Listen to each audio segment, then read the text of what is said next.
ఎవడు అడ్డం వస్తే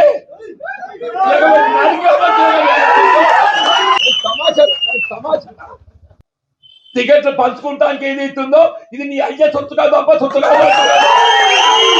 ఇది నీ అయ్యే సొత్తు కాదు, అబ్బ సొత్తు కాదు అంటు నేను. ఇది మా కాంగ్రెస్ కార్యకర్త హక్కు అని చెప్పండి.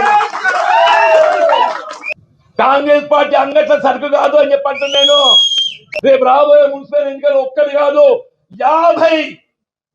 50 టార్గెట్ 50 అని చెప్పంటున్నాను. ప్రభుత్వ విధానాలు వచ్చినాయి కాబట్టి నేను కాంగ్రెస్ పార్టీలో చూస్తాను.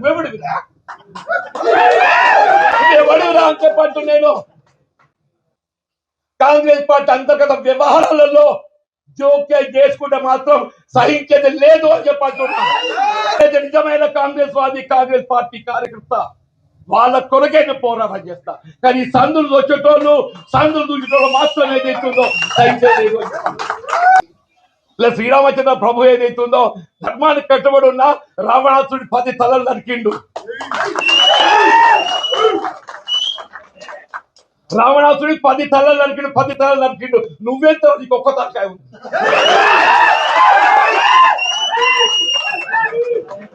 పది తలలో పలిక శ్రీరామచంద్ర ప్రభువు మనకు ఆదర్శం అని చెప్పండి. నువ్వెంత ఒక్క తలకాయ.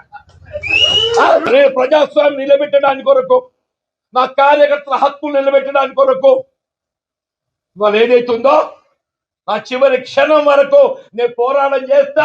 మీ హక్కు నిలబెడతా. పార్టీలో 50 స్థానాలు కైవసం చేసుకోవాలి. కాంగ్రెస్ పార్టీ జెండా ఎగరవేయాలి. అడ్డమంటే ఇవాళ పాండవులు అటువంటి అజ్ఞాతవాసం చేసింది.